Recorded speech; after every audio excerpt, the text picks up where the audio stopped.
సెలవులు ముగించుకుని వాళ్ళ జీవితాల గురించి ఆలోచించడం మొదలు పెడతారు.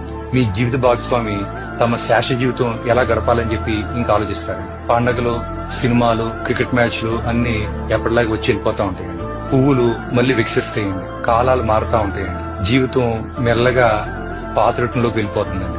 ఈ ప్రపంచం మిమ్మల్ని ఆశ్చర్యకరమైన వేగంతో మర్చిపోతుంది. 1 సంవత్సరం తర్వాత ఎవరో ఒకరు మీరు లేని ఆనవాళ్ళని ఒక ఫోటోలో చూసి క్షణకాలం ఆగిపోతారు.